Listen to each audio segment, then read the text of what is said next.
Guys, இன்னையிலேருந்து நாம் ஒரு புது கொரியன் ட்ராமா பார்க்க போகிறோம். அமானுஷ்யம், மர்மம், காதல், மந்திரம், துரோகம்னு எல்லா எலமெண்ட்டும் இருக்கு. கொரிய ராஜ்யத்தில் ராஜ குடும்பத்துக்கு வாரிசு பிறக்கணும்னு காத்துட்டு இருக்கும்போது சூனியம் வச்சு கொரிய ராஜ குடும்பத்தையே அழிக்கணும்னு நினைக்கிற ஒரு சூனியக்காரி சூனியம் செஞ்சு ஒரு பெரிய சாபத்தை உருவாக்கி விட்டுறா. அந்த சாபத்தோட பிறந்த குழந்தை தான் ராஜகுமாரி. நம்ம ஹீரோயின் அவ நேசிக்கிறவங்களும் அவளால நேசிக்கப்படுறவங்களும் இறந்துருவாங்க. இதுதான் அவளுக்கு கிடைச்சிருக்கிற சாபம். அதனால அவளை உலகத்துல இருந்தே மறைச்சு வளர்க்குறாங்க. அவ தன்னை கெட்ட சக்தி உள்ளவன் நினைச்சு பயத்துல வாழ்றா. ஆனா ஒரு நாள் ஹீரோ அவளை சந்திக்கிறான். ஹீரோயின் வாழ்க்கையில இருந்து அந்த சாபத்தை நீக்கிறதுக்கு எதையும் செய்ய தயங்காம அவன் நிக்கிறான். தன்னோட உயிர் போகும்னு தெரிஞ்சும் அவன் அவ கூட இருப்பானா? அவன் அன்பு அவளோட சாபத்தை போக்குமான்றதெல்லாம் இந்த டிராமால பார்ப்போம். இந்த சீரீஸ்ல அங்கங்க சில சீன் செம்ம மிரட்டலா இருக்கும். பயங்கரமா எடுத்திருப்பாங்க. மிஸ் பண்ணாம கடைசி வரை பாருங்க. இப்ப சீரீஸ்குள்ள போலாம். இந்த கொரியன் நாட்டுல டோயஸ் டெம்பிள் அப்படின்னு ஒண்ணு இருக்கு. நம்ம ஊர்ல இந்த கோயில்கள்லாம் இருக்கும்ல, அது மாதிரி தான் அங்கேயும் ராஜ குடும்பத்துக்காக பூஜைகள் பண்றது, நாட்டுக்கு நல்லது நடக்கிறதுக்காக பூஜைகள் பண்றது, இந்த மாதிரிலாம் பண்ணிட்டு இருக்காங்க. அதுல ஒருத்தர் ஹெட்டா இருக்காரு. அவரை நம்ம மந்திரவாதின்னு வச்சுக்கலாம். இவர் கொஞ்சம் நல்லவர் தான். இந்த கொரியா நாட்டுல ஏதாவது கஷ்டங்கள், தீங்கு அந்த மாதிரிலாம் நடந்துச்சு அப்படின்னா இவர் அந்த கோயில்ல வந்து பூஜை பண்றாரு. இவர் நம்ம சீரீஸ்ல ஒரு முக்கியமான கேரக்டர். இப்ப அப்படி இந்த ராஜ்யத்தோட ராணியை காட்டுறாங்க. இப்ப இந்த மந்திரவாதி இவங்களை பார்க்க தான் வந்திருக்காரு. இவங்க ராணின்றனால நடுவுல துணி போட்டு உட்கார வச்சிருக்காங்க. இன்னொரு மருத்து வச்சு ராணியை வந்து செக் பண்றாங்க. எதுக்கு அப்படின்னா இந்த பிரெக்னெண்டா இருக்கிறாங்களா இல்லையா அப்படின்றத பாக்குறது தான். அந்த ராணியும் ராத்திரி என் கனவுல கருப்பு பறவை ஒண்ணு என் வயிற்றுல வந்து சேர்ந்துச்சு, அப்ப நான் கண்டிப்பா பிரெக்னென்ட் ஆயிரம் தானே அப்படின்னு அந்த மந்திரவாதி கிட்ட கேக்குறாங்க. கருப்பு பறவைன்னு கேட்டதுமே அவருக்கு ஒரு மாதிரி இருக்கு. ஆனா அவர் எதுவும் சொல்லிக்கல. செக் பண்ண மருத்து வச்சியும் ராணி பிரெக்னெண்டா இல்ல அப்படின்ற விஷயத்த சொல்றாங்க. ராணிக்குனா ரொம்ப வருத்தமா இருக்கு. இந்த தடவையாவது பிரெக்னென்ட் ஆயிருவோம் ரொம்ப சந்தோஷமா இருந்தாங்க. 5 வருஷமா இவங்களுக்கு குழந்தை இல்ல போல. இப்ப சேமன் பேலஸ்னு ஒண்ணு காட்டுறாங்க. இங்க என்ன அப்படின்னா இந்த சூனியக்கார பொண்ணுங்கெல்லாம் இந்த இடத்துல இருக்காங்க. சூனியக்காரங்கன்னா நல்லவங்களும் இருப்பாங்க, கெட்டவங்களும் இருப்பாங்க தானே. இவங்களும் ராஜ குடும்பத்துக்காக நல்லது பண்றதுக்காக சூனியம் பண்றது அந்த மாதிரி ஒரு டைப்பா வச்சிருக்காங்க. அதுல உள்ள அந்த சூனியக்கார பொண்ணுங்கெல்லாம் ராணிக்கு வந்து இந்த தடவையும் குழந்தை உண்டாகல, அந்த மந்திரவாதி என்னதான் பூஜை பண்ணாலும் நடக்க மாட்டுது, நம்ம ராஜமாதா செம்ம கோவத்துல இருப்பாங்க அப்படின்னு பேசிட்டு இருக்கும் போதே அங்க ஒரு பொண்ணு வித்தியாசமா வானத்தை பார்த்து எந்திக்கிறா. மத்த பொண்ணுங்களாம் இந்த பாரு மறுபடியும் ஆரம்பிச்சிட்டான்னு சொல்றாங்க. என்னடான்னு பார்த்தா அவ வானத்தை அப்படியே பார்த்துட்டே இருக்கா. பயங்கர இடி மின்னல் மழையா வருது. இந்த பொண்ணுக்கு நடக்க போறதெல்லாம் முன்னாடியே கொஞ்சம் தெரியும் போல. இப்ப அப்படி ராஜமாதாவை காட்டுறாங்க. அவங்க ராஜாவை ராணியையும் கூப்பிட்டு வச்சு பேசிட்டு இருக்காங்க. இவங்களுக்கு 5 வருஷமா குழந்தை இல்லைல்ல, நீங்க நேத்து ஒன்னா இருக்கணுமே, இருந்தீங்களா, அப்படி இருந்தீங்களா, இப்படி இருந்தீங்களான்னு கேக்குறாங்க. இதே கேள்வியை அடிக்கடி கேட்டிருப்பாங்க போல. ராஜாக்கு பிடிக்கவே இல்ல. ஒரு மாரதா மூஞ்ச வச்சுட்டு உட்காந்துருக்காரு. அது மட்டும் இல்லாம இவங்க ராஜமாதா கூட ஒருத்தங்க இருப்பாங்கல்ல, அவங்களை கூப்பிட்டு அடுத்து இவங்க 2 பேரும் எப்போ ஒன்னா இருக்கணும், அந்த டைம்ல நானும் அங்க இருந்து பாக்கணும் இவங்க எப்படி இருக்காங்க அப்படின்றது அப்படிலாம் சொல்லிட்டு இருக்காங்க. ராஜாக்கெல்லாம் செம்ம டென்ஷன் ஆகுது. எதுக்கு தேவையில்லாம இந்த மாதிரிலாம் பண்ணிட்டு இருக்கீங்க, நீங்க இந்த மாதிரி பண்ணதான் எல்லாருமே என்ன கை காட்டுறாங்க, இதெல்லாம் நிறுத்துங்க அப்படின்னு சொல்றாரு. ராஜா கோவப்பட்டதுமே இவங்க, நான் நீ அரியணையில உட்காரதுக்காக எவ்வளவு கஷ்டப்பட்டிருக்கேன்னு உனக்கு தெரியுமா, இவ்வளவு ஈஸியா பேசுற, அடுத்த வாரிசு வர வேணாமா அப்படின்னு சொல்லி கேட்க அவருமே இதெல்லாம் கேட்க ரெடியா இல்ல, கோச்சிட்டாங்க வந்து எஞ்சி போயிட்டாரு. ராஜமாதா உடனே கோவத்துல கூட இருப்பாங்கல்ல அவரை கூப்பிட்டு ஹோங்ஜோ இப்ப எங்க இருக்கான்னு பாரு, அவளை வர சொல்லு அப்படின்னு சொல்றாங்க. அப்பவே கூட இருக்கிற ஒரு மூஞ்சி ஒரு மாதிரி ஆகுது. என்ன விஷயம்னு தெரியல. இப்ப அவரும் ஒரு பெரிய மலைக்கு போய் அங்க ஒரு இடத்துல சின்ன வீடு இருக்கு, அங்க போய் கதவை தட்டுறாரு. இங்கதான் ஹோங்ஜு அப்படின்றவங்க இருக்காங்க போல. அந்த ஹோங்ஜு யாரு அப்படின்னா அவங்க ஒரு சூனியக்காரியம். இப்ப அப்படி திரும்ப அரண்மனையில காட்டுறாங்க. அங்க இந்த அரசவை நடந்துகிட்டு இருக்கு. அரசவையில ஒரு மந்திரி இடி மழை வந்துச்சுல, அதுல வந்து நிறைய பேரோட வீடு வந்து பாதிக்கப்பட்டிருக்கு போல, அதெல்லாம் சொல்லிட்டு இருக்க. அதுக்கு ராஜாவும் சரி வீரர்கள்லாம் அனுப்பி அந்த வீடெல்லாம் சரி பண்ண சொல்லுங்க, அடுத்து இந்த மாதிரி நடக்காம இருக்கிறதுக்கு என்னென்ன பண்ணணுமோ அதெல்லாம் பண்ணுங்கன்னு சொல்லிட்டு இருக்க. பின்னாடி ஒரு துணிக்கு பின்னாடி ராஜமாதா உட்காந்துருக்கு. அது இருந்துட்டு அதெல்லாம் எதுக்குப்பா, வீரர்கள் எதுக்கு அனுப்பணும், நம்ம வரிய குறைச்சாலே போதுமே அப்படின்னு சொல்றாங்க.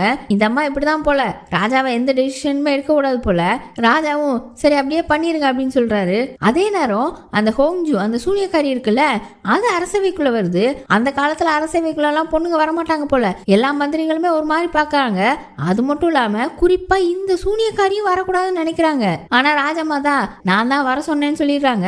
அதனால யாராலையுமே எதுவுமே பேச முடியல. இப்ப இந்த ராஜமாதாவும் இந்த சூனியக்காரியும் தனியா உட்காந்து பேசுறாங்க.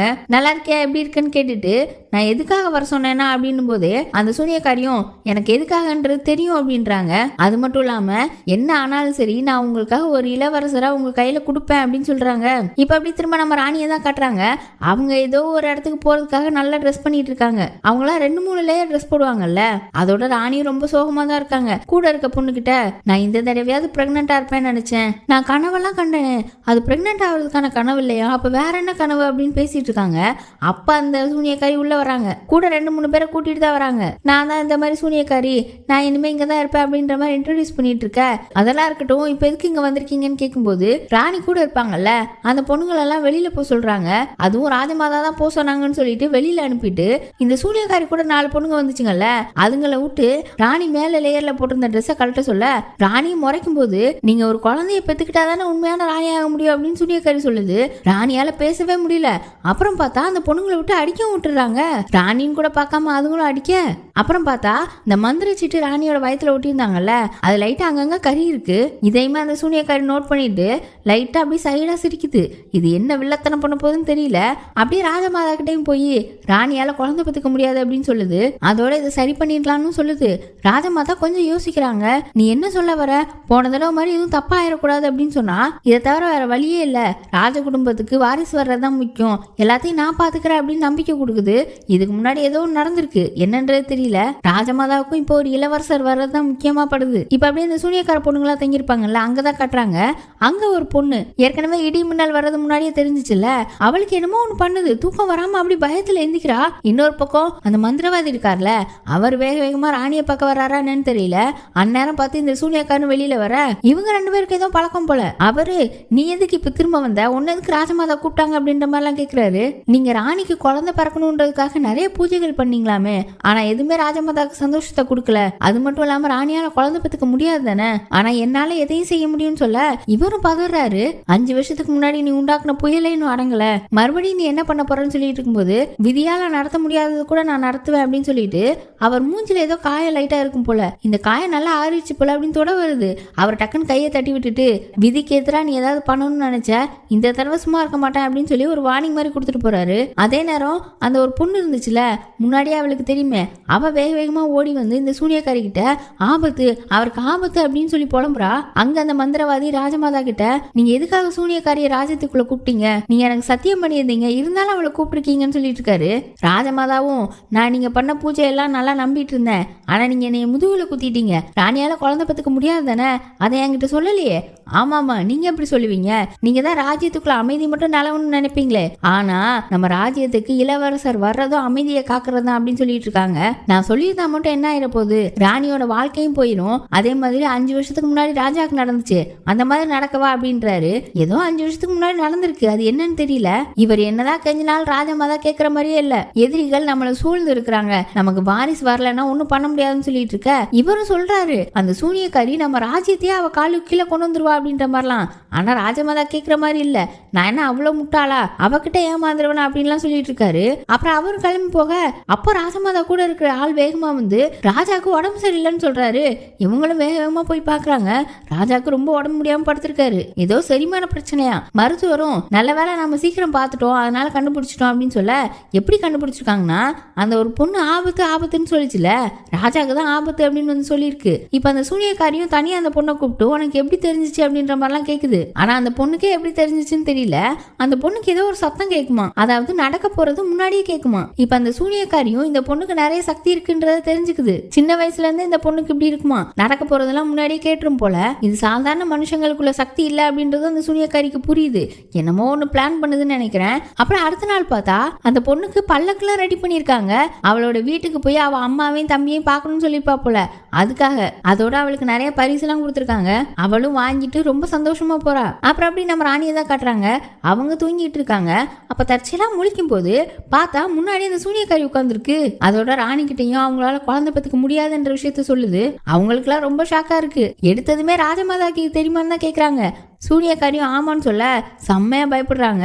இந்த சூனியக்காரி சும்மா இல்லாம உங்களுக்கு நிஜமாவே பிரெக்னென்ட் ஆகணுமா, நான் சொல்றத மட்டும் கேட்டீங்க அப்படின்னா கண்டிப்பா நான் உங்களுக்கு உதவி பண்ணுவேன்னு சொல்ல ராணியும் என்ன ஏதுன்னு கேட்காம நான் செய்யறேன் எனக்கு உதவி பண்ணுங்கன்னு அந்த சூனியக்காரி கையை பிடிக்கிறாங்க. இப்ப அப்படியே அந்த பொண்ணை கட்டுறாங்க. பல்லக்கில ஏத்தி கூட்டிட்டு போனாங்களே அந்த பொண்ணை பல்லக்கில தூக்கிட்டு போன ஆளுங்க ஏதோ வித்தியாசமா சிக்னல் கொடுக்குறாங்க. என்னன்னு பார்த்தா அந்த சூனியக்காரி கூட 4-5 பொம்பளைங்க இருந்தாங்கல்ல, அவங்க வந்து இந்த பொண்ணை தூக்கிட்டு போறாங்க. எங்கடா கடத்திட்டு போறாங்கன்னு பார்த்தா நேரா ராணிக்கு முன்னாடி தான் கொண்டு விடுறாங்க. ராணியும் அந்த பொண்ணு கிட்ட, நீ தானே அந்த பொண்ணு, இனிமே நான் என்ன சொல்றேனோ அதை கேட்டுதான் நீ நடக்கணும், இன்னைக்கு நைட்டு நீ ராஜா கூட இருக்கணும் அப்படின்னு சொல்றாங்க. இந்த பொண்ணுலாம் என்ன சொல்றீங்க அப்படின்னு பதறா. இந்த சூனியக்காரிங்க எல்லாம் பேய்களை தானே ஃபாலோ பண்ணுவாங்க, நான் ஏற்கனவே பேய்களுக்காக வேலை பார்க்கறவ, இதெல்லாம் செய்ய மாட்டேன் அப்படின்னு சொல்ல ராணி செம்ம கோவமா, ராஜாவோட உடம்புல பாசிட்டிவ் எனர்ஜி வரணும் அப்படின்னா நீ இதை செஞ்சுதான் ஆகணும், நான் சொல்றதை நீ கேட்டுதான் ஆகணும்னு சொல்றாங்க. அவர் இந்த நாட்டோட ராஜா, அவருக்காக நீ எதுவும் செய்ய மாட்ட, உனக்கு ஒரு அம்மாவும் தம்பியும் இருக்காங்கன்னு கேள்விப்பட்டேன், நான் சொன்ன மாதிரி செஞ்சேன்னா கடைசி வரை நான் உன் குடும்பத்தை பார்த்துப்பேன், இல்லை அப்படின்னா ஒரு மாதிரி மிரட்டுற மாதிரி சொல்றாங்க. அப்புறம் அவளுக்கு வேற வழியும் இல்லைல்ல, இப்போ அப்படியே அவளெல்லாம் கிளீன் பண்றாங்க. அப்படியே நம்ம காந்தார படத்துல வந்த மாதிரி தான் 2-3 பேரை வச்சு கிளீன் பண்ணுவாங்க, அப்புறம் 2-3 பேர் போயிடுவாங்க, அப்புறம் ஹீரோயினே வந்து கிளீன் பண்ணுவா. அதே மாதிரி தான் 2-3 பொண்ணுங்க கிளீன் பண்ணி விட்டுட்டு இருப்பாங்க, அப்புறம் அவங்கலாம் போயிடுவாங்க, அப்புறம் ராணி வந்து கிளீன் பண்ணி விடுவாங்க, அப்புறம் ராணியை அவன் நகத்தெல்லாம் வெட்டி விடுறாங்க. இந்த பொண்ணுக்கு நம்மள நல்லா கவனிக்காங்களே அப்படின்ற ஒரு எண்ணம் இருக்கு, ரொம்ப வெகுளியான பொண்ணா தான் இருக்கா. அப்புறம் ராஜா மூஞ்ச பார்க்க கூடாது, அப்புறம் உடம்புல எந்த ஸ்கிராட்ச் விழக்கூடாது அப்படிலாம் ராணி சொல்லிட்டு இருக்க. அந்த பொண்ணுக்கு கொஞ்சம் பயமா இருக்கு. அப்புறம் ராணி அவளை ஹக் பண்ணி அவளை சமாதானப்படுத்துறாங்க. அப்படியே ராஜாவும் அந்த பொண்ணு இருக்கிற ரூமுக்குள்ள போறாரு. பார்த்தா ரூமை சுத்தி ரூமுக்கு வெளியில இந்த மருத்துவர்கள், ராஜமாதா கூட இருக்கிறவங்க, அப்படி இப்படி நிறைய பேர் உட்கார்ந்துருக்காங்க. இதுல வேற அந்த மாதிரி பண்ணுங்க இந்த மாதிரி பண்ணுங்கன்னு இன்ஸ்ட்ரக்ஷன் வேற. அதே நேரத்துல பக்கத்துல ராணி சோகமா இருக்காங்க, இன்னொரு பக்கம் மந்திரவாதி கொஞ்சம் சோகமா இருக்காரு. அவருக்கு ஏதோ நடந்துட்டு இருக்குன்னு தெரியுது. அந்நேரம் அவர் ரூம்ல இருந்த மெழுகுவர்த்தி அணையுது. அவர் திரும்ப திரும்ப ஏத்துறாரு. அவர் கையும் சொன்னவே நெருப்பு பிடிக்குது. சக்தி வாய்ந்த மந்திரவாதி போல. அவர் ஏத்த ஏத்த திரும்பவும் அணையுது. ஏதோ தப்பா நடக்குது. அப்புறம் கொஞ்ச நாள் கழிச்சு இந்த முன்னாடியே கணிச்சு சொல்ற பொண்ணு இருக்கால, அவளை இந்த மருத்துவ வச்சு அவங்கலாம் வந்து பார்த்துட்டு இருக்காங்க. கூடவே ராணியும் இருக்காங்க. ஏதோ இவ கொஞ்ச நாளா சரியா சாப்பிடலையா, அதனால செக் பண்ண வந்திருக்காங்க. இவளே எனக்கு ஒண்ணு இல்லைன்னு சொல்றா. ஆனா ராணி கேட்கல. அதெல்லாம் நீ அமைதியாரு, அவங்க செக் பண்ணி சொல்லுவாங்க. இனிமே இது உன்னோட உடம்பு மட்டும் கிடையாது, ராஜாவுக்கும் சொந்தமானது அப்படிலாம் சொல்றாங்க. அப்ப அந்த மருத்துவ வச்சு பக்கத்துல இருந்த பொண்ணுகிட்ட ஏதோ காதல சொல்றாங்க. அப்ப இந்த பொண்ணு சிரிக்க, ராணியும் ஏன் சிரிக்கிறேன்னு கேட்கும்போது, நீங்க எப்படிலாம் என்ன பாத்துக்கும் போது எனக்கு எங்க அம்மா ஞாபகம் தான் வருது, நீங்க என்ன எங்க அம்மா மாதிரியே பாத்துக்கிறீங்க அப்படின்னு சொல்றா. அது மட்டும் இல்லாம நாளைக்கு காலையில நான் எந்திரிச்ச உடனே நீங்க பிரெக்னென்ட் ஆகணும்னு நான் ப்ரே பண்ணுவேன், நீங்க எனக்காக ரொம்ப நிறைய பண்றீங்க, ரொம்ப நன்றின்னு சொல்றா. இப்ப அப்படியே ஒரு விஷயத்த இந்த ராணி யோசிச்சு பாக்குறாங்க. அந்த சூனியக்காரி வந்து ராணி கிட்ட பேசினாங்கல்ல, அது என்ன பேசியிருப்பாங்கன்னா, வேற ஒரு பொண்ணை ராஜா மூலமா பிரெக்னென்ட் ஆக்கி உங்க வயத்துல குழந்தை பார்க்க வைக்கிறேன் அப்படின்னு சொல்லியிருப்பாங்க. ராணியும் அது எப்படி முடியும்னு குழப்பமா பார்க்க, ரொம்ப சக்தி உள்ள பொண்ணு ஒருத்தி இருக்கா, அவன் மூலமா தான் பண்ண போறோம்னு சொல்லிட்டு அவளை கொல்லணும்னு வேற சொல்லியிருக்காங்க. இதெல்லாம் ராணி இப்ப யோசிச்சு பாக்குறாங்க. பாவம் இந்த பொண்ணு ராணி நம்மள நல்லா பாத்துக்கிறாங்கன்னு நினைச்சிட்டு இருக்கு. ஆனா கடைசியில இந்த பொண்ணை கொல்ல போறாங்க போல. இப்ப அப்படியே அந்த பொண்ணு பிரெக்னெண்டா இருக்கிற விஷயம் ராஜமாதாவுக்கும் தெரியுது. ராஜமாதா கூடவே ராணியும் சூனியக்காரியும் உட்கார்ந்துருக்காங்க. அந்த பொண்ணுக்கு இன்னும் அவ பிரெக்னெண்டா இருக்கான்னு தெரியாது போல. சும்மா லைட்டா கோல்டுன்ற மாதிரி தான் சொல்லி வச்சிருக்காங்க. சூனியக்காரியும் நேரம் வந்துருச்சு, நீங்க கொண்டு வந்திருக்கீங்களா அப்படின்னு கேக்குது. ராணியும் ஆமா அப்படின்னு சொல்லிட்டு கொடுக்குறாங்க. என்னன்னு பார்த்தா அந்த பொண்ணோட நகம், முடி, அவ போட்டிருந்த ட்ரெஸ் இதெல்லாம் தான் கொடுக்குறாங்க. இன்னைக்கு நைட்டே எல்லாம் முடிஞ்சிரும், நீங்க தைரியமா இருங்க, இன்னைக்கு ஒரு நீண்ட இரவா இருக்க போகுது அப்படின்னு இந்த சூனியக்காரி சொல்லுது. ஏதோ பண்ண போதுங்க. அப்புறம் அப்படியே அன்னைக்கு நைட்டு காட்டுறாங்க. இந்த அரண்மனைக்குள்ள ஒரு 6 பேர் சுவரையில் குதிக்கிறாங்க. அங்க அந்த சூனியக்காரிய பார்த்தா ஒரு பெரிய சட்டி இருக்கு, அதுக்குள்ள கங்குல தீ எரிஞ்சிட்டு இருக்கு. பக்கத்துல ஒரு சின்ன சட்டியில கருப்பு கலர்ல ஒரு பொடி மாதிரி வச்சிருக்கு. அதை எடுத்து எடுத்து தூவிக்கிட்டு ஏதோ மந்திரம் சொல்லிக்கிட்டு இருக்கு. அப்படியே அந்த சூனியக்காரி மந்திரம் சொல்ல சொல்ல அந்த நெருப்புல இருந்து கருப்பு கலர்ல ஏதோ ஒரு புகை மாதிரி உருவாகுது. அப்போ அந்த பொண்ணோட முடி நகம்லாம் எடுத்தாங்கல்ல, அந்த முடி எடுத்து அந்த தீக்குள்ள போட போகும்போது அப்பா அவ கழுத்துல ஒரு கத்தி. யாரான்னு பார்த்தா நம்ம மந்திரவாதி. அவர் வந்து 5 வருஷத்துக்கு முன்னாடி நீ பண்ணதெல்லாம் பத்தாதா, நீ அந்த சூரியனையே மாத்துற, இப்படி நீ சூனியம் பண்றதுனால எவ்வளவு ஆபத்துகள் வரும் தெரிஞ்சு பண்றியா இல்லையா அப்படின்றாரு. அந்த சூனியக்காரியும் எல்லாம் தெரிஞ்சுதான் பண்றேன், இதனால என் உயிர் கூட போறதுக்கு வாய்ப்பு இருக்கு. இப்ப என்ன, நான் ஒரு ராஜாவை மாத்திட்டேன், இப்போ ஒரு ராஜாவை என்னோட கையாலே உருவாக்க போறேன், இதுல என் உயிரே போனாலும் பரவாயில்ல, நான் இந்த நாட்டுக்காக பண்றேன், நீங்க எவ்வளவு இந்த நாட்டை நேசிக்கிறீங்களோ அந்த அளவுக்கு தான் நானும் இருக்கேன் அப்படின்னு சொல்ல, நீ இந்த நாட்டை வெறுக்க தானே செய்யற அப்படின்னும் போது, சரி அப்படி இருந்தா மட்டும் என்ன, இப்ப என்ன செஞ்சிட போறீங்க, 5 வருஷத்துக்கு முன்னாடி என்னை நீக்கி வச்சிங்களே அப்படி பண்ண போறீங்களா இல்ல என் உயிரை எடுக்க போறீங்களா அப்படின்னு கேட்டுட்டு நிக்குது. 5 வருஷம்ன்றாங்க, என்ன நடந்துச்சுன்னு சொல்ல மாட்டாங்க. அந்நேரம் அந்த இடத்துக்கு ராஜமாதா வேற வந்துருச்சு. எவ்வளவு தைரியம் இருந்தா நீ இதை வந்து நிறுத்திட்டு இருக்க அப்படின்னு ராஜமாதா கத்த. அவர் சொல்லி பாக்குறாரு இது வேணான்னு, ஆனா கேட்க மாட்டேங்குதுங்க. வீரர்களை வச்சு அவர் கூட சண்டை போட அவரும் சண்டை போட்டு பாக்குறாரு, முடியல, நிறைய பேர் இருக்காங்க. அப்புறம் அந்த சூனியக்காரியும் அந்த பொண்ணோட முடி, நகம், அந்த பொண்ணோட ட்ரெஸ் எல்லாத்தையுமே அந்த நெருப்புல போட்டுடுறாங்க. அதுக்குள்ள இருந்து அப்படியே ஒரு உருவம் மாதிரி வருது. அது அப்படியே அரண்மனையை சுத்தி நேரா அந்த பொண்ணு இருக்கால, முன்னாடியே கணிச்சு சொல்லுவாளே, அந்த பொண்ணு பொண்ணுகிட்ட தான் போகுது. அந்த பொண்ணு அங்க தூங்கிட்டு இருக்கா. அவ உடம்புல வேற போய் பூந்துருச்சு. அந்த பொண்ணு பாவம் வலியில துடிக்குது. அப்படியே உடம்பெல்லாம் ஏதோ பண்ணுது. அந்த பொண்ணால வலி தாங்க முடியல, பயங்கரமா துடிக்குது. வயத்துலதான் ஏதோ பண்ணுது. கையெல்லாம் ஏதோ ரத்தம் உரியிற மாதிரி இருக்கு. அந்த பொண்ணோட நகம்லாம் அப்படியே பிச்சுக்கிட்டு பேர்ந்துக்கிட்டு வருது. காத்துல மிதக்குறா. அப்புறம் அப்படியே அந்த ஆவி அவ உடம்புல இருந்து வெளியில வருது. அது வெளியே வரவும் டம்முன்னு கீழே விழுந்துட்டா. இப்ப அப்படியே அந்த ஆவி எங்கேயோ போகுது. அந்நேரம் அந்த மந்திரவாதி வேற வீரர்கள்ட்ட இருந்து தப்பிச்சு வெளியில வந்திருக்காரு. அவர் கையில ஏதோ ஒண்ணு வச்சிருக்காரு. அதை வச்சு லைட்டா ஒரு சின்ன நெருப்பு மாதிரி உண்டாக்கி வானத்துல போடுறாரு. அப்பதே ஒரு 5-6 பேர் உள்ள நுழைஞ்சாங்கல்ல, அது இவரும் இவரோட ஆளுங்க தான் போல. அங்கங்க நிக்கிறாங்க. கையில ஒரு ஷீல்டு மாதிரி வச்சிருக்காங்க. அதுல ஒருத்தன் அந்த ஷீல்டுல நிலா வெளிச்சத்தை வாங்குறான். வாங்கி இன்னொரு ஷீல்டுல அதை பரப்புறான். அப்புறம் ஒவ்வொருத்தரா அந்த 5 பேருமே அந்த ஷீல்டுல நிலா வெளிச்சத்தை வாங்கி ஒரு கவசம் மாதிரி அந்த ஏரியால உண்டாக்குறாங்க. அந்த கருப்பு உருவம் வந்துச்சுல, அந்த உருவம் உள்ள வர ட்ரை பண்ணும்போது அந்த கவசத்துல தட்டி டப்புன்னு வெளியில போயிருது. அதால உள்ள நுழைய முடியல. அந்த சூனியக்காரியோட கையெல்லாம் கருப்பா மாறுது. ரத்தம் வந்து எடுக்குது. அந்த கருப்பு உருவத்துக்கு அடிபட்ட உடனே அந்த எஃபெக்ட் இங்க இருக்குது. அந்த கருப்பு உருவமும் அரண்மனை சுத்தி சுத்தி தான் வருது. இவங்க நல்ல கவசம் மாதிரி உண்டாக்கி அந்த இடத்தையே கவர் பண்ணி வச்சிருக்காங்க. இந்த சூனியக்காரியும் கருப்பா ஒரு பொடி வச்சிருந்துச்சுல, அதை எடுத்து எடுத்து தூவுது. அந்த கருப்பு உருவம் திரும்ப திரும்ப உள்ள போக ட்ரை பண்ணுது. திரும்ப திரும்ப அந்த கவசத்துல தட்டி தட்டி வெளியில விழுது. இந்த சூனியக்காரியும் மந்திரத்தை சொல்லிக்கிட்டே இருக்குது. இவங்க கவசத்தை வச்சு தடுத்துட்டு இருக்காங்க. அந்த சூனியக்காரி கூட வீரர்கள் மாதிரி ஒரு 4-5 பொண்ணுங்க இருப்பாங்க. மூஞ்சில எப்பவுமே கருப்பு துணி கட்டியிருப்பாங்க. மூஞ்சே தெரியாது, கண்ணு மட்டும் தான் தெரியும். நல்ல பயிற்சி எடுத்தவங்க போல. அதுங்க அம்பு வில்லெல்லாம் விட்டு ஒருத்தரோட கவசத்தை உடைச்சிடுறாங்க. ஒருத்தரோட கவசம் உடஞ்சதுமே மற்றவங்களோட கவசமும் வரிசையா உடஞ்சிருச்சு. அந்த கருப்பு உருவமும் உள்ள போயிருச்சு. உள்ள எங்கடா போகுதுன்னு பார்த்தா ராணி இருக்காங்கல்ல, அவங்க கிட்ட தான் போயிருக்கு. இப்ப அப்படியே ராணி உடம்புக்குள்ள போகுது. ராணியை பார்த்தா முடிச்சுதான் இருக்காங்க. அந்த உருவம் வர்றதும் ராணிக்கு தெரியுது. அப்படியே ராணி உடம்புக்குள்ள அந்த உருவம் போகுது. அதாவது அந்த பொண்ணு இருக்குல்ல, அந்த பொண்ணோட வயத்துல இருந்த கருவை எடுத்துட்டு வந்து ராணியோட வயத்துக்குள்ள வச்சிருச்சு. ராணியும் கொஞ்சம் வழியில இருக்காங்க, அப்படியே மயங்கிட்டாங்க. இப்போ அடுத்த நாள் செக் பண்ணா ராணி பிரெக்னண்டா இருக்காங்க அப்படின்றது கன்ஃபார்ம் ஆகுது. ராஜமாதாவும் ரொம்ப சந்தோஷமா சூனியக்காரிக்கு நன்றிலாம் சொல்றாங்க. சூனியக்காரி இன்னும் இது முடியல அப்படின்னுது. எடடான்னு பார்த்தா அந்த பொண்ணு இருக்கால, அவ இன்னும் சாகலை போல, உயிரோட தான் இருக்கா. ரொம்ப முடியாம காலையில எந்திக்கிறா. அவ கையெல்லாம் ஒரு மாதிரி கருப்பா இருக்கு, நகம்லாம் உடஞ்சிருக்கு. அவளுக்கு தெரிஞ்சிருச்சு நமக்கு ஏதோ சூனியம் பண்ணியிருக்காங்க அப்படின்றது. அப்படியே அலறா. இன்னொரு பக்கம் ராணி ஒரு பொண்ணை இப்படி பண்ணிட்டோமேன்ற ஒரு குற்ற உணர்ச்சி இல்லாம அவங்களுக்கு பிறக்க போற குழந்தைக்கு ட்ரெஸ் எல்லாம் ரெடி பண்ணிட்டு இருக்காங்க. இப்ப அப்படியே அந்த திரும்ப அந்த பொண்ணு இருக்கிற இடத்துலதான் காட்டுறாங்க. அங்க ஒரு இந்த சூனியக்காரியோட அடியாள் பொண்ணு ஒருத்தி வந்து வேகமா அந்த பொண்ணு படுத்திருக்க இடத்த குத்துறா. பார்த்தா அந்த பொண்ணு தலைவணியை தான் ரெடி பண்ணி வச்சிருக்கா. ஒளிஞ்சு நின்றுப்பா போல. அந்த அடியாள் பொண்ணு அடிச்சிடலான்னு பார்த்தா, ஆனா அவ தான் ஸ்ட்ராங்கா இருப்பாளே, இவளை தள்ளி விட அங்கே 4-5 அடியாள்கள் பொண்ணுங்க வந்துடுறாங்க. அந்த சூனியக்காரியே வந்துருச்சு. இந்த சூனியக்காரியை பார்த்து இந்த பொண்ணு, இந்த ராஜ்யத்துக்கும் ராஜாவுக்கும் நல்லது நினைச்சு பூஜை பண்ண வேண்டிய நீங்க இந்த மாதிரி ஒரு விஷயத்த பண்ணிட்டீங்க. ஒரு பேய ராஜ்யத்துக்குள்ள கொண்டு வந்துட்டீங்க.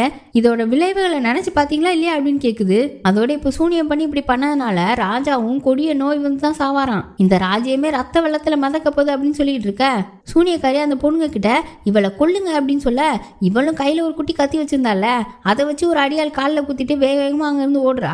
இந்த சூனியக்காரி கையில கட்ட கத்தி ஒண்ணு இருக்கு. இந்த பொண்ணு அங்க இருந்து வேகமா வெளியில ஓடி வந்தாளா, சத்தம் கேட்டு ராணியும் அந்த இடத்துக்கு வந்திருக்காங்க. ராணியை பார்த்தோன்னே, என்னை காப்பாத்துங்க ராணி, என்னை காப்பாத்துங்க, நான் வாழணும், எனக்கு ஒரு அம்மாவும் தம்பியும் இருக்காங்க, நான் செத்துட்டேன்னா அவங்களால வாழ முடியாது, காப்பாத்துங்க அப்படின்னு சொல்லிட்டு இருக்க. இந்த சூனியக்காரி அங்க வந்து ஒன்றும் பிரச்சனை இல்லை, உன் அம்மாவையும் தம்பியும் உன் கூடவே அனுப்பிடுறேன்றாங்க. பார்த்தா அவளோட அம்மாவையும் தம்பியும் ஏற்கனவே தூக்கிட்டு வந்துட்டாங்க. அவங்களும் எங்களை விட்டுருங்க விட்டுருங்கன்னு கத்துறாங்க. கடைசியில் பார்த்தா இவளோட கண்ணு முன்னாடியே அவளோட அம்மாவையும் தம்பியும் அப்படியே வெட்டி கொண்டுட்டாங்க. அவ தம்பிலாம் கொஞ்சம் சின்ன பையன்தான், 7-8 வயசு தான் இருக்கும். இதை பார்த்த அந்த பொண்ணுக்கு செம்ம கோவம் வந்துருச்சு. ஆன்னு கத்திட்டு அவ அம்மாவையும் தம்பியும் கட்டி பிடிச்சி அழுவுறா. ராணிக்கெல்லாம் கொஞ்சம் பயமா தான் இருக்கு, இப்படிலாம் பண்றாங்களேன்னு. ஒரு கட்டத்துல அழுதுட்டு இருந்த அந்த பொண்ணுக்கு ரொம்ப கோவம் வந்துருச்சு. சூனியக்காரியை பார்த்து, ஒன்னும் தெரியாது என் அம்மாவையும் தம்பியும் கொண்டுட்டேன்னு வேகமா ஓடி வந்து அவ கழுத்தை பிடிச்சி அப்படியே சோகத்துல வச்சு நசுக்கிறா. இந்த பொண்ணுக்கு அவ்வளோ ஸ்ட்ரென்த் வந்துருச்சு. அப்படியே சூனியக்காரியே தூக்கிருச்சு.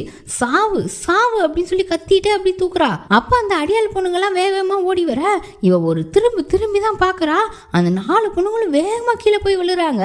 அவளுக்கு அவ்வளோ பவர் இருக்கு. இந்த சூனியக்காரங்க எல்லாம் இருக்காங்கல்ல, அவங்களுக்குலாம் மற்றவங்களுக்கு என்ன நடக்க போகுதுன்றது தான் கணிக்க முடியுமான்னு தெரியுமா? இவங்களுக்கு என்ன நடக்க போகுது, இவங்களோட விதி என்னன்னு இவங்களால கண்டுபிடிக்க முடியாது போல. உனக்கும் அதே மாதிரி தானே, உனக்கு என்ன நடக்க போகுதுன்னு உனக்கு தெரியாது இல்ல.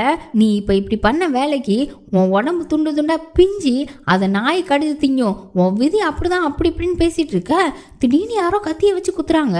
யாரான்னு பார்த்தா இந்த ராணி. இந்த சூனியக்காரி ஒரு கத்தி ஒண்ணு வச்சிருக்கோம், அது அவ கையில இருந்து விழுந்திருக்கும் போல. அதை எடுத்துதான் இந்த ராணி குத்தி இருக்கு. இந்த ராணி பாவம்னு நினைச்சா இது அதுக்கு மேல ரொம்ப பயங்கரமான ஆளா இருக்கும் போல. நீயும் எல்லாரும் மாதிரியும் தானே அப்படின்னு அந்த பொண்ணு கோவப்பட அப்படி பயத்துல ராணி கீழே விழுது. இந்த பொண்ணுக்கு அந்த ராணியோட வயத்துல இருந்து குழந்தை சத்தம் கேக்குது. அப்படியே ஒரு மாதிரி சிரிச்சிட்டு, வாழ்த்துக்கள் ராணி, உங்களுக்கு ரெட்டை குழந்தைங்க அப்படின்னு பேசிட்டே பக்கத்துல போகுது. ராணிக்கும் கொஞ்சம் பயமா தான் இருக்கு. அப்படியே வயத்துக்கிட்ட கையை கொண்டு போய், ஆனா என்ன, அவங்களுக்கு 17வது வயசு ஆகும்போது அவங்க செத்துருவாங்க. அவங்க சாவுக்கிட்ட இருந்து எப்படியாவது தப்பிச்சிட்டாலும் அவங்களோட வாழ்க்கை அதுக்கப்புறம் சாவை விட கொடுமையா இருக்கும். அந்த குழந்தைங்க யாரை நேசிச்சாலும் அந்த குழந்தைங்களை யார் நேசிச்சாலும் எல்லாரும் சாவாங்க அப்படின்னு சாம்பு மாதிரி விட்டுட்டு இருக்க. அப்போ அந்த சூனியக்காரி இவன் முதுகுல இன்னொரு கத்தியா இருக்கிறா. அப்படியே அந்த பொண்ணு கண்ணெல்லாம் ரத்தம் வந்து வாயெல்லாம் ரத்தம் வந்து செத்து போகுது. நம்ம மந்திரவாதியை பார்த்தா அவரை ஜெயில அடைச்சிட்டாங்க. இப்ப ரொம்ப மாசம் ஆயிடுச்சு. நமக்கு ஒரு விஷயத்த காட்டுறாங்க. என்னன்னா, இந்த மந்திரவாதியோட ஆளுங்க கவசம் எல்லாம் வச்சிருந்தாங்கல்ல, அது கூட சண்டையில எல்லாம் உடஞ்சுது. அதுல ஒரு பீஸ் மட்டும் மண்ணுல கிடக்கு. அப்படியே ராணியை பார்த்தா அவங்களுக்கு பிரசவ வலி வந்துருச்சு. மருத்துவ வச்சுங்கெல்லாம் பிரசவம் பார்த்துட்டு இருக்காங்க. அப்போ ஒரு அழகான ஆண் குழந்தை பிறக்குது. வாழ்த்துக்கள் ராணி, உங்களுக்கு இளவரசர் கிடைச்சிட்டாரு அப்படின்னு சொல்ல திரும்பவும் ராணிக்கு வழி வருது. என்னடான்னு பார்த்தா 2வது குழந்தை இளவரசின்னு வந்து கொடுக்குறாங்க. இப்பதான் ராணிக்கு ஒரு பயம் வருது. ஏன்னா அந்த பொண்ணு சொல்லியிருப்பால ட்வின்ஸ் பிறக்கும் அப்படின்னு. உடனே சூனியக்காரியை தான் கூப்பிட சொல்றாங்க. அந்த சூனியக்காரியும் அந்த குழந்தைங்களை பார்த்துட்டு, இது சாபம், இளவரசனும் இளவரசியும் சாபத்தோட பிறந்திருக்காங்கன்னு சொல்றாங்க. ராணியும் என் குழந்தைங்களை எப்படி காப்பாத்துறதுன்னு பதறிட்டு இருக்க, ஒரு குழந்தையோட சாபத்தை இன்னொரு குழந்தைக்கு கொடுத்து அந்த குழந்தைய சாகடிக்கணும் அப்படின்னு சொல்ல, ராணியும் எப்படி நான் என் குழந்தைய சாகடிக்க முடியாதுன்னு சொல்ல, நீங்க எப்படினாலும் ஒரு இளவரசர் வேணும்னு தான் நினைச்சிட்டு இருந்தீங்க. இளவரசியை கொண்டுட்டா உங்களுக்கு இளவரசர் கிடைச்சிருவாங்க. ரெண்டையுமே சாகடிக்க போறீங்களா இல்ல இளவரசரை காப்பாற்ற போறீங்களான்னு கேக்குறாங்க. ராணியும் குழந்தைங்களை நினைச்சு அழதான் செய்யறாங்க. இப்ப அப்படி இந்த சூனியக்காரி குழந்தைங்களை அதோட இடத்துக்கு கூட்டிட்டு போய் ஒரு கருப்பு சட்டி வச்சிருக்கோம்ல, அந்த சட்டியை வச்சு ஒரு குழந்தையோட சாபத்தை இன்னொரு குழந்தைக்கு மாத்துது. அப்படியே பார்த்தா அந்த பொன் குழந்தை இருக்குல்ல, அதுக்கு தானே மாத்திருக்காங்க. அதோட கழுத்துல ஏதோ ஒரு சிம்பிள் மாதிரி உருவாகுது. அப்ப அங்க ராஜமாதா வந்து இப்ப என்ன பண்ண அப்படின்னு கேட்க, இப்ப இந்த குழந்தைக்கு சாபத்தை மாத்தியாச்சு, இந்த குழந்தைய கொல்லணும். ஆனா இந்த குழந்தைய கொல்றது ஈஸி கிடையாது. ஒண்ணு அவ கூட பிறந்த இளவரசர் கொல்லணும் அப்படின்னு சொல்ல ராஜமாதா யோசிக்கிறாங்க, அது எப்படி பச்சை குழந்தை கொல்லும் அப்படின்னு. அப்பதான் சூனியக்காரி இன்னொரு விஷயம் சொல்றாங்க. இந்த மந்திரவாதி இருக்கார்ல, அவரால் இந்த குழந்தைய கொல்ல முடியும்னு சொல்ல அப்படியே அங்க மந்திரவாதியை பார்த்தா அவரை ஜெயில இருந்து ரிலீஸ் பண்ணிட்டாங்க. இந்த சூனியக்காரி அவரை வந்து பார்த்துட்டு, நம்ம நாட்டுக்கு இளவரசர் பிறந்துட்டாருன்னு சொல்ல அப்படியே பக்கத்துல இருந்து அடியாளு இளவரசியோட தான் வந்திருக்காங்க. அந்த இளவரசியை அவரோட கையில கொடுத்துட்டு, ஆனா ஒரு தப்பு நடந்து போச்சு, இது இளவரசி, ஆனா இந்த இளவரசி கிட்ட ஒரு சாபம் இருக்குன்னு சொல்ல அவர் கத்துறாரு, நான் தான் உங்ககிட்ட சொன்னேன்ல, நீ பண்ற சூனியத்தால ஏதாவது ஒன்று ஆக போகுதுன்னு அப்படின்னு சொல்லி கத்த, ஒரு விஷயம் நமக்கு நடக்கணும்னா சிலதை தியாகம் பண்ணி தான் ஆகணும் அப்படின்னு சொல்லிட்டு நீங்க தான் இந்த குழந்தைய கொல்லணும்னு வேற சொல்றாங்க. ஏற்கனவே ராஜமாதா கிட்ட இந்த சூனியக்காரி அவர் இலகன மனசுள்ளவர் தான், ஆனா நம்ம நாட்டுக்கு நல்லதுன்னா எதையும் செய்வாருன்னு சொல்லியிருப்பாங்க. இப்ப அப்படியே அடுத்த நாள் காலையில ஒரு மலை கிட்ட கட்டுறாங்க. நம்ம மந்திரவாதி சூனியக்காரி எல்லாருமே இருக்காங்க. ஏதோ மந்திரம்லாம் பண்ணி அந்த குழந்தைய ஒரு கூட மாதிரி இந்த மரக்குச்சிகளாலே செஞ்சிருப்பாங்க, அதுல போட்டுட்டு அப்படியே அவர் கையை வைக்கிறாரு. அப்படியே தீ கப்பன்னு எரியுது. இவர் தான் கையை வச்சு நெருப்பு உண்டாக்கிடுவாரு. அந்த குழந்தையும் நெருப்புல அலறுன்னு அலறுது. இவரால் தாங்க முடியல, கஷ்டமா தான் இருக்கு. இருந்தாலும் நாட்டுக்காகன்றதுக்காக செஞ்சுட்டாரு. சூனியக்காரியும் அவன் நினைச்சது நடந்துருச்சு அப்படின்னு லைட்டா சிரிச்சிட்டு நிக்க அப்படியே இந்த எபிசோட் முடியுது. இந்த எபிசோட்ல நிறைய சீன்ஸ் வந்து இந்த கொலை நடுங்குற அப்படின்னு சொல்லுவாங்கல்ல, அந்த மாதிரி இருக்கும். ஒரு சீன் 2 சீன் கிடையாது, ஏகப்பட்ட சீன்ஸ் அந்த மாதிரி வருது. இந்த சீரீஸை பார்க்க ஆரம்பிச்சிட்டா நிறுத்த முடியாது. இந்த குட்டி இளவரசி இருக்குல்ல, சாபத்தோட பிறந்தது, இதுதான் நம்ம ஹீரோயின். ஹீரோயின் எப்படி தப்பிச்சா, அடுத்தடுத்து என்ன நடக்க போகுது, இவ நேசிக்கிற எத்தனை பேர் சாக போறாங்க, ஹீரோ எப்படி உள்ள வந்தான், அவனுக்கு என்ன ஆச்சுன்றதெல்லாம் வரப்போற எபிசோட்ல பார்ப்போம். அதுக்கு சேனலை சப்ஸ்கிரைப் பண்ணி பெல் ஐக்கானை பிரஸ் பண்ணி வச்சுக்கோங்க. இந்த வீடியோ உங்களுக்கு பிடிச்சிருந்தா ஃப்ரெண்ட்ஸ் அண்ட் ஃபேமிலிக்கு ஷேர் பண்ணுங்க. Bye by.